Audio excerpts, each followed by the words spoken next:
어제는 12월 25일 성탄절이라 예수님 탄생에 대해서 설교를 했는데, 오늘은 마가복음 강해의 순서를 따라 예수님의 죽음에 대해서 설교를 해야 합니다. 어제 오늘 하루 차이인데 예수님의 탄생과 예수님의 죽음을 설교하려고 하니까 예수님의 인생의 극과 극을 설교하는 것 같아가지고 제가 조금은 불편한 생각이 들었습니다. 이러한 이야기를 어떤 사람에게 했더니, 목사님, 송구영신 예배 때에는 예수님 부활하시나요? 이렇게 말씀하는 겁니다. 저도 고민을 좀 해봤는데, 그래도 오늘 본문의 내용이 예수님이 십자가에서 운명하신 것처럼 2021년이라는 시간이 거의 이제 그 운명을 다하고 있습니다. 이러한 비슷한 시간의 흐름 가운데 있어서 거기에 맞춰서 적용을 하면서 오늘 본문 말씀을 살펴보도록 하겠습니다. 33절에 보면 제6시가 되매 온 땅에 어둠이 임하여 제9시까지 계속하더니 라는 구절이 있습니다. 예수님은 우리 시간으로 오전 9시에 십자가에 달리셨습니다. 모든 것이 끝나고 이제 예수님이 숨이 끊어지는 그 순간만 남은 시점이었습니다. 십자가에 달린 사람은 천천히 죽어갔습니다. 그래서 잔인한 형벌이었습니다. 생사를 오가며 며칠 동안 고통을 느끼다가 죽고, 또 이 죽어가는 시체를 동물이 쪼아 먹을 수도 있는 그러한 비참한 죽음을 맞이하게 되는 겁니다. 그러니까 시간만 지난 것이 이제 남지 않았던 것입니다. 그런데 예수님이 9시에 십자가에 달리셨는데 정오 12시가 되니까 갑자기 어둠이 임했습니다. 하루 중 가장 밝은 대낮에 깜깜한 어두움이 임한 것입니다.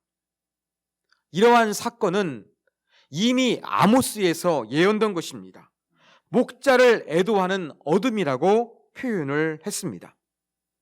그래서 가장 밝은 12시부터 예수님이 운명하신 오후 3시까지 3시간 동안 어두움이 임했는데, 그 어둠은 두 가지의 의미를 가지고 있습니다.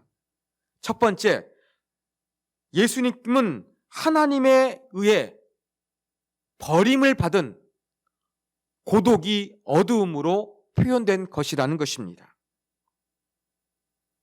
바로 엘리 엘리 라마 사박다니, 나의 하나님 어찌하여 나를 버리시나이까. 이러한 하나님과의 단절된 고독을 어두움으로 표현한 것입니다. 그리고 두 번째 의미는 하나님께서 예수님의 운명하심을 감추시기 위한 의미로도 해석이 가능합니다. 여러분, 예수님께서 십자가에 달리신 것은 하나님의 공의를 위한 것이었지, 하나님의 그 뜻을 이루기 위한 것지, 사람의 놀림감으로 놔두기 위한 것은 아니었습니다. 십자가에 운명하시기 전까지 예수님은 조롱과 희롱과 멸시를 받을 대로 받으셨습니다. 이제 충분히 그러한 고통을 받으셨기 때문에 이제는 찰흙 같은 어두움을 통하여 사람들이 더 이상 예수님을 조롱하지 못하도록 하나님께서 어둠을 통하여 모든 것을 감추신 의미로 해석할 수가 있습니다. 그러면 12시에 이렇게 갑자기 어두워진 어둠의 정체가 무엇이냐? 과학적으로 설명하기 위해서 어떤 사람들은 이것을 일식이라고 생각하는데, 여러분, 6월절 명절은 보름이었기 때문에 일식이 일어날 수 없는 상황입니다. 그러므로 일식으로 설명이 될 것이 아니라 그냥 과학적인 방식을 뛰어넘었던 하나님의 역사하심으로 우리는 받아들일 수밖에 없다는 것을 기억하시면 되겠습니다. 자, 이제 제9시 34절에 보면 제9시에 예수께서 크게 소리 지르시되 엘리 엘리 라마 사박다니 하시니, 이를 번역하면 나의 하나님 어찌하여 나를 버리셨나이까 하는 뜻이라고 기록하고 있습니다. 자, 예수님께서 왜 이러한 절규를 하셨을까요? 예수님은 하나님이 자기를 버리셨다고 지금 큰 소리로 외치고 계십니다. 여러분, 성경을 읽어보시면 하나님께서 예수님을 버리신 적 있습니까? 그런 구절 보셨습니까? 그런 구절이 전혀 없습니다. 그럼에도 불구하고 예수님께서 나를 왜 버리셨는지 절규한다는 것은 여기에는 어떠한 의미가 있다는 것입니다.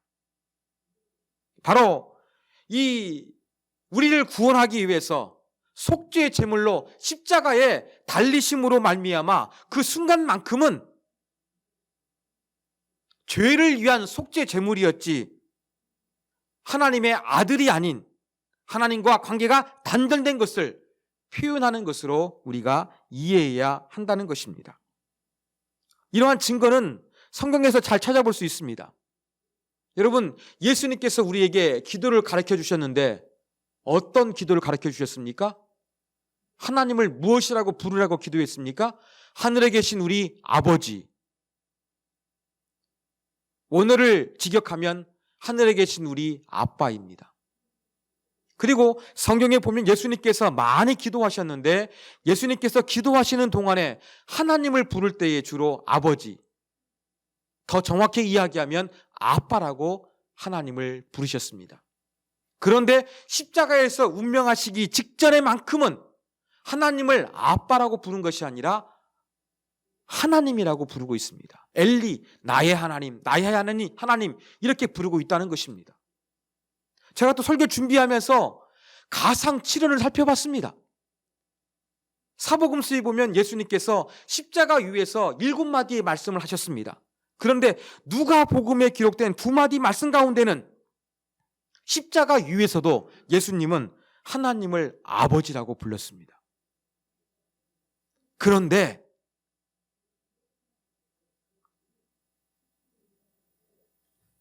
딱 한 번만큼 나의 하나님 어찌하여 나를 버리셨나이까 이 단 한 번에 하나님이라고 표현하면서 이 버리셨다는 표현을 통해서 하나님과의 단절된, 즉 죄를 위한 속죄 제물이 된 그 단절된 영적인 상태를 예수님께서 하나님을 아빠라고 부르지 아니하고 하나님으로 표현했다는 것을 우리가 기억해야 될 것입니다.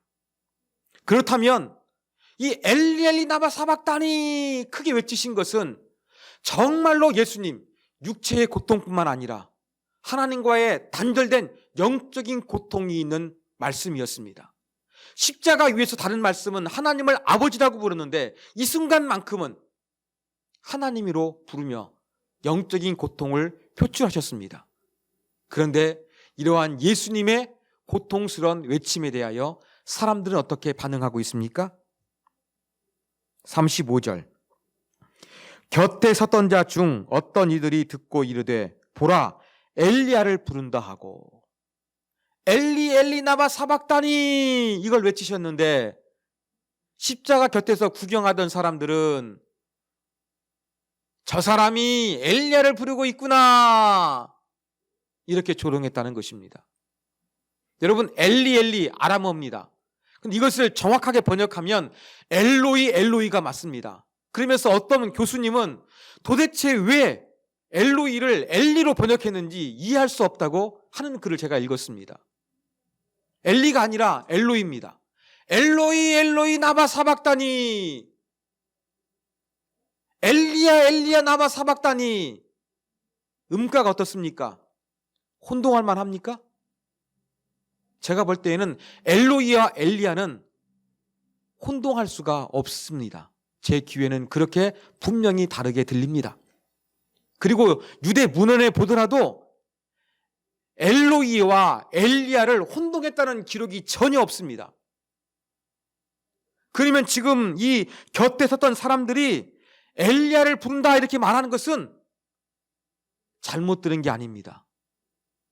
고의적으로 예수님을 조롱하는 것입니다. 왜냐하면 성경시대 예수님 당시의 사람들은 마지막 때에 엘리야가 와서 고통 가운데 사람들을 구원할 것이라는 그 믿음이 있었기 때문입니다. 뭔가 부르짖는데, 그래? 네가 하나님의 아들이야? 네가 선지자야? 네가 메시아야? 그러면 정말로 엘리야가 와서 너를 구원하는지 지켜보겠다라는 의미의 조롱일 뿐입니다.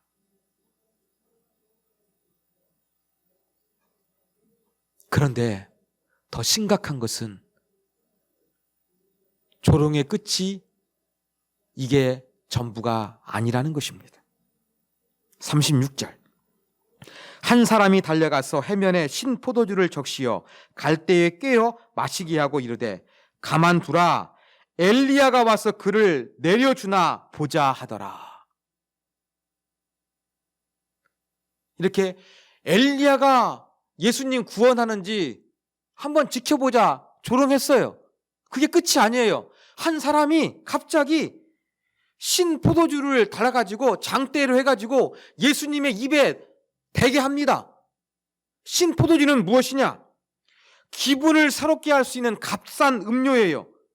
그래서 그레코 로만 사회에서는 노동자들과 군인이 애용했던 피로 회복제라고 할 수가 있습니다. 그러면 신 포도주를 통해서 예수님이 조금 피로가 회복되길 원하는 거예요. 십자가 고통 가운데 힘들어 하니까 이 힘든 것을 조금 만회해가지고 예수님의 생명과 의식을 연장시키고자 했던 겁니다. 그래서 뭘 보고 싶었던 거예요? 과연 엘리야가 와서 예수 너를 구원하는지 우리가 보고 싶다. 이러한 의미에서, 이러한 조롱의 마음을 담아서 신포도주를 예수님의 입가에 될 수 있도록 그렇게 행동을 했던 것입니다. 조롱의 극치를 보여주고 있는 것입니다.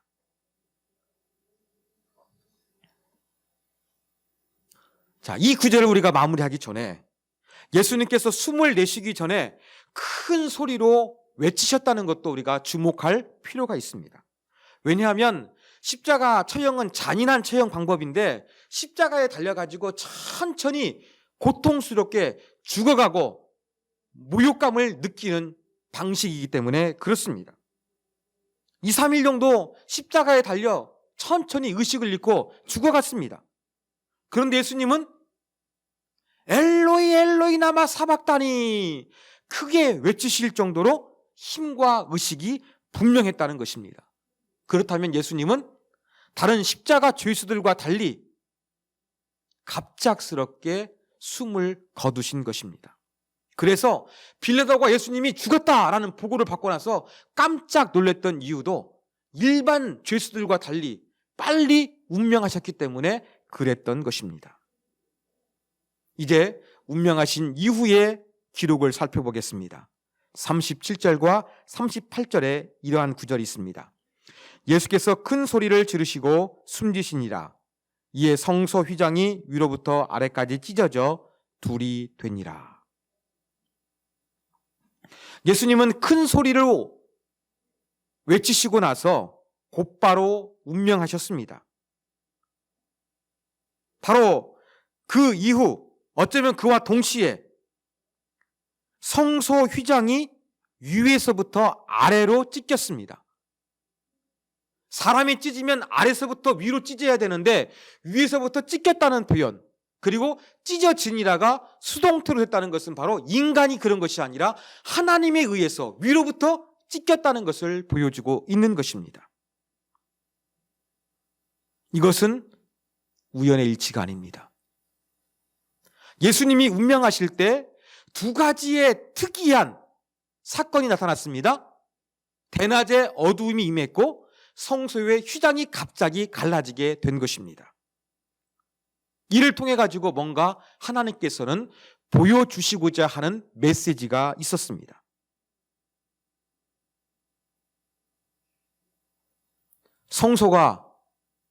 성소에 있었던, 즉 지성소와 성소를 구분하고 있었던 휘장이 갑자기 찢어졌다는 것은 지금 사람들이 엘리야가 와서 구원하는지 지켜보자, 생망을 연장시켜서라도 그 꼴을 보고 싶다.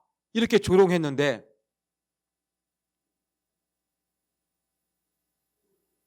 성소 휘장이 갑자기 찢어질 정도로 하나님은 살아계시고 능력이 있다는 것을 보여주는 것입니다.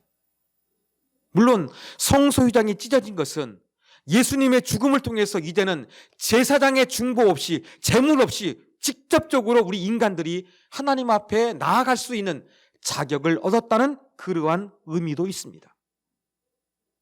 그런데 예수님은 골고다 언덕에서 죽으셨는데 예루살렘 성전 안에 있는 지성소를 가리고 있는 휘장이 찢어졌다는 것은 예수님께서 정말로 참 성전이시요 하나님의 아들이시는 것을 보여주는 사건이기도 한 것입니다. 자, 이렇게 해서 예수님 십자가에서 운명하셨고 운명하심과 동시에 성소의 휘장이 찢어진 사건을 우리가 살펴봤습니다. 이제 예수님께서 죽음을 맞이하셨는데 그 이후에 벌어진 내용들을 우리가 한번 살펴보고자 합니다. 예수님의 십자가의 죽음이 한 사람에게 놀라운 영향을 미쳤습니다. 39절, 예수를 향하여 섰던 백부장이 그렇게 숨주심을 보고 이르되 이 사람은 진실로 하나님의 아들이었도다. 여러분, 백부장의 고백은 좀 놀라운 측면이 있습니다. 예수를 향하여 섰다고 표현하고 있지요. 여러분, 백부장은 로마 계급 조직에서 하급 장교입니다. 그래서 실무 책임자로서 십자가 처형장을 처음부터 끝까지 전부 다 관할했던 지휘관으로 보입니다. 그래서 예수님을 향하여 모든 과정을 가까이서 지켜보던 사람이었습니다. 이 사람이 고백하는 하나님의 아들이라는 말 속에는 두 가지의 놀라움이 있습니다. 첫 번째 놀라움은 로마 황제가 아닌 십자가 처형을 당하는 죄수에게 이러한 고백을 하고 있다는 것입니다. 백부장의 군단이 로마의 직속 부대였는지 아니면은 그러한 좀 예비 부대였는지 정확히 알 수는 없습니다. 그러나 분명히 로마 군인들은 로마 황제에게 충성합니다. 그리고 당시 로마 황제들은 자기를 신성시하는 그러한 문화를 만들어 갔었습니다. 그렇다면 지금까지 백부장은 로마 황제를 신의 아들이라고 칭하면서 경배를 올렸을 것입니다. 로마 황제를 신의 아들로 호칭하며 불렀던, 숭배했던 백부장이 십자가 위에서 아무런 저항과 힘없이 처형당한 예수를 향해서 하나님의 아들로 고백했다는 것은 놀라운 사건입니다. 두 번째 백부장의 고백이 놀라운 것은 모든 사람들이 예수님을 비난하고 조롱하는 가운데 이루어졌다는 데 있습니다. 여러분, 로마 황제를 신의 아들로 백부장이 지금까지 그렇게 높였는데 십자가에 달린 예수를 보고서 신의 아들로 지금 인정하고 있습니다. 그러면 로마 황제보다 더 큰 능력과 위엄과 위대한 일을 십자가에 달리신 예수님께서 행하셨습니까? 아닙니다. 멸시와 조롱받고 있는 모습만을 봤을 뿐입니다. 어쩌면 백부장은 예수님께서 행하신 놀라운 설교 말씀, 놀라운 치유 사건, 놀라운 이적들, 이것을 단 한 번도 본 적이 없을 것입니다. 그저 체포당하시고 매를 맞으시고 멸시와 고통과 저주를 당하신 사건 속에서 어둠이 임했고 이러한 특별한 사건이 있었습니다만 이러한 모습들을 통해서 예수님을 하나님의 아들로 고백한다는데 놀라움이 있습니다. 그리고 백부장은 분명히 성소의 휘장이 찢어진 것은 몰랐을 것입니다. 골고다 언덕과 예루살렘 성전 안에 있는 지성소는 제사장들만이 들어갈 수 있습니다. 보이지 않는 곳입니다. 어떻게 이것을 알고서 고백이겠습니까? 우리는 이렇게 착각해서는 안 될 것입니다. 백부장의 고백은 이렇게 놀라운 고백입니다. 마가복음의 시작은 하나님의 아들 예수 그리스도의 복음의 시작이라고 그랬습니다. 마가복음은 예수님을 하나님의 아들로 그렇게 규정하고 있는데 인간의 입술을 통해서 명확하게 예수님이 하나님의 아들로 고백된 사람은 백부장 딱 한 명밖에 없습니다. 그러한 의미에서 이 백부장의 고백은 정말로 놀라운 것이었습니다. 그리고 이제 마지막으로 40절과 41절에서는 십자가에서 운명하시는 예수님의 모습을 지켜보았던, 조금 멀리서 지켜보았던 여자들에 대해서 언급을 합니다. 멀리서 바라보는 여자들도 있었는데 이들은 예수께서 갈릴리에 계실 때에 따르며 섬기던 자들이요. 여기서 섬긴다는 것은 우리 점심 먹을 수 있도록 그렇게 주방에서 요리하고 빨래하고 설거지하는 이러한 섬김이 아니라 물질적인 후원을 이야기합니다. 그리고 이외에 예수와 함께 예루살렘에 올라온 여자들도 많이 있었더라. 무슨 말입니까? 40절과 41절의 핵심은 백부장보다는 조금 더 멀리 떨어진 곳에서 많은 여자들이, 특별히 예루살렘에 올라오시기 전부터 따랐던 많은 여자들이 예수님의 십자가에서 처형당하시는 모습을 지켜보고 있었다는 기록입니다.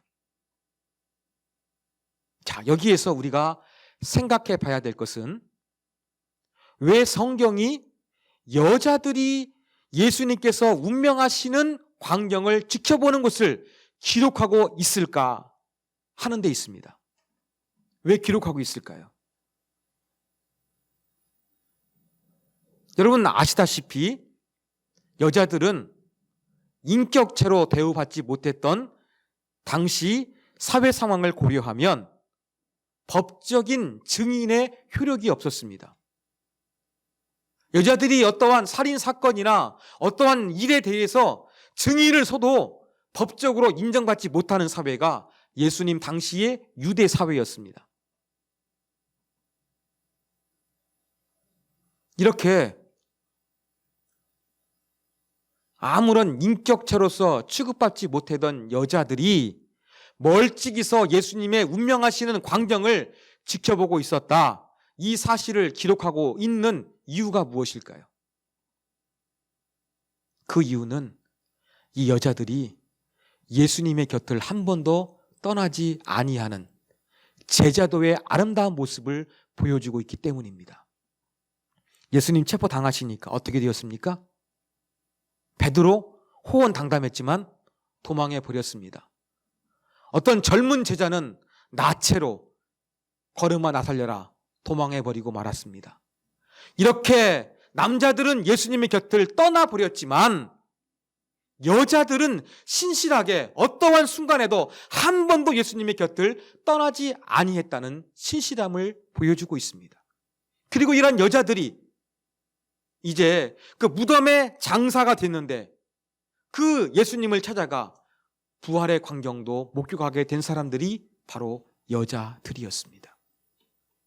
이러한 여자들을 기록한 이유는 힘들고 어려워도 한결같이 예수님의 곁을 떠나지 아니하고 예수님에 대한 사랑을 포기하지 않았다는 것을 보여주고 있습니다.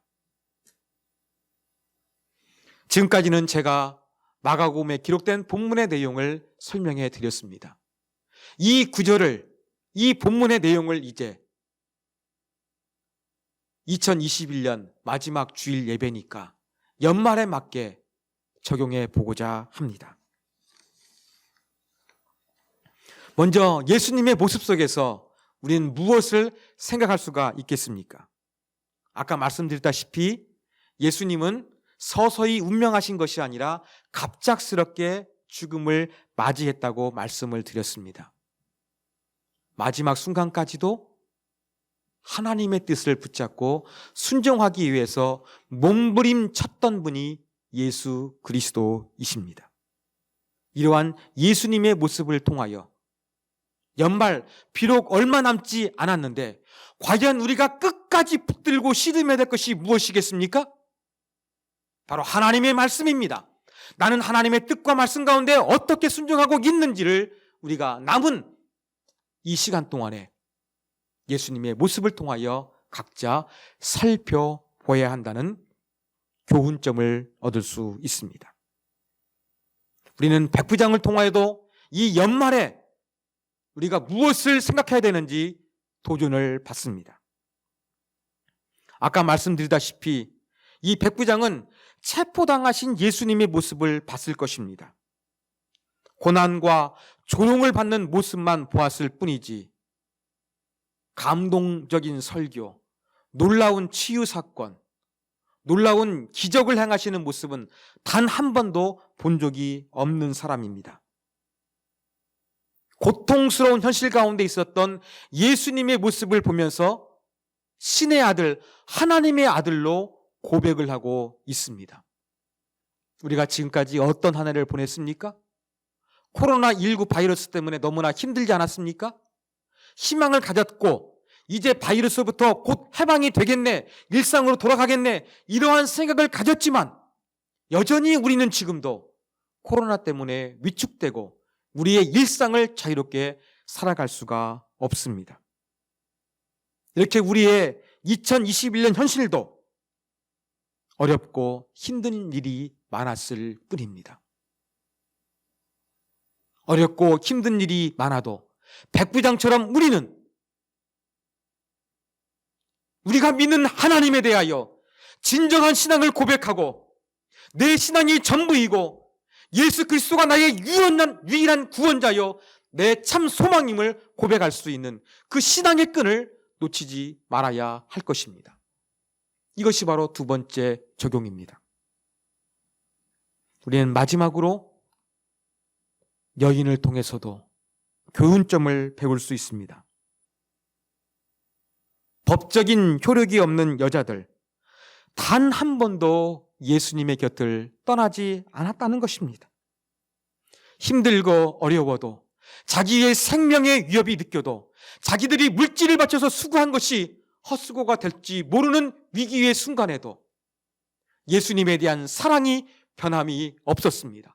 그래서 예수님이 운명하신 그 이후에도 그들은 예수님의 무덤을 찾았던 것입니다. 이것이 바로 우리가 본받아야 될 아름다운 신앙입니다. 힘들고 어려워도 백부장처럼 예수님에 대한 신앙을 고백할 뿐만 아니라 주님의 곁을 떠나지 아니하고 내가 주님의 사랑을 포기하지 않겠습니다. 내가 주님을 그럼에도 불구하고 사랑합니다. 이렇게 고백할 수 있는 신앙을 가져야 한다는 도전을 여인들을 통해서 우리는 받습니다. 사랑하는 여러분, 2021년 마지막 주일 예배, 하나님께서 주신 메시지가 무엇인지 잘 가슴에 안고 저와 여러분이 기도하면서 마지막 주일 예배를 우리가 드렸으면 합니다.